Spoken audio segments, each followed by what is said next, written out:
Justin, yesterday, Brett talked about how much Malik has learned from guys like Zakari and Pat. I'm curious how you've seen that play out over the course of the year and maybe what you can see him taking from those guys. I think the number one thing is just how those guys prepare and kind of their routine. Malik's he's gotten so much better just since I've been here, and it helps as a coach, man. When you got older guys that those young guys can watch, and not just how they play on the field, but how they approach meetings, how they approach practice.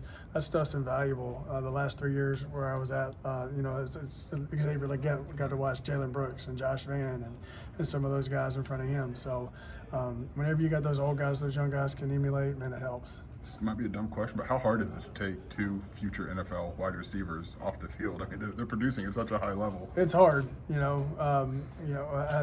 a comfort level for a coach, it's hard, right? Because you want those guys out there, but there's also, we got to make sure those guys are out there playing at their top speed and playing fast, and Capker going in there making that play on that third down is huge. Playing the spot that Zakari played.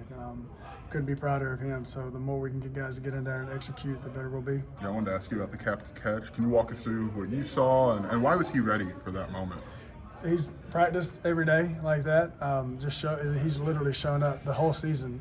This season hasn't gone exactly the way he wanted it to, but he hasn't gotten frustrated. If he has, it hasn't affected the way he's approached his preparation. He gets better every day. He got better today at practice. And he was just ready. I mean, we saw the coverage, and I knew exactly when he got in there. I said, it's going to him, and he was ready for his moment. It's a huge third down. It's 3rd and 16. Caught it at 14 yards. Knew exactly where he had to get for the first down. And it's not like he just went out there and ran a random route. Like, he knew exactly where he needed to be and exactly what he needed to do. And really proud of him. Kind of niche, but Pat's like double move. It wasn't the touchdown, but like the 40-yarder down the sideline. So you guys have had that in the chamber at practice for a while. We've had it forever, and we finally threw it. Coach Lonnie was like, I'm throwing it. So we've practiced a lot. We got a lot of bank reps on it.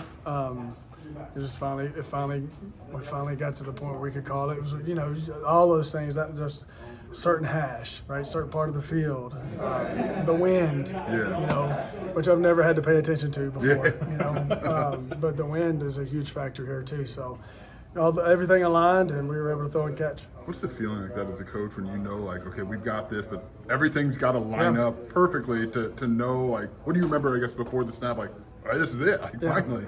I live and die on every play. Like, if you watch it on film, I'm jumping on the sidelines right before the catch. Like, every time Hank returns a punt, I'm just over there. I feel like I'm catching it with him. Same thing with Pat, that route, we knew we had a good look. We knew we had the coverage. It's just whether or not that guy's going to bite on it. And as soon as he got to the top and that guy did, I said, man, we got him. That's when it's really, really fun. I want to ask you about Hank. Like, is there a correlation between the success he's having as a punt returner and maybe taking some of that confidence into his job as a receiver? Yeah, I think it all does. He's playing really well at that position.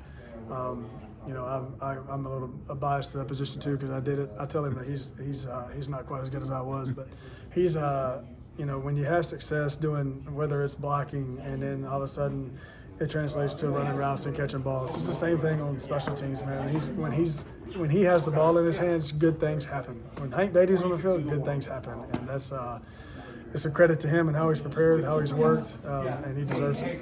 How much does Pat set the standards in that room? And how you mentioned Xavier, and he's pointed to guys like Isaiah Williams and Casey. Like, I know it's kind of cliche, but from a coaching standpoint, how valuable is that to have that trickle down as you get to the next wave? You just hope when you go places that you have those guys that can set the standard. I mean, like when our best player prepares and takes care of his business and, just his routine.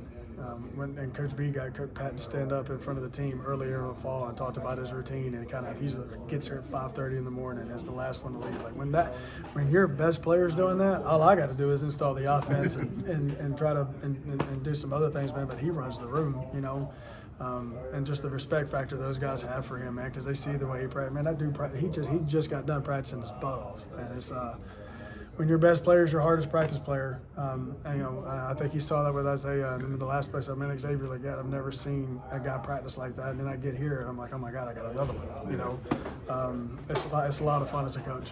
Did you know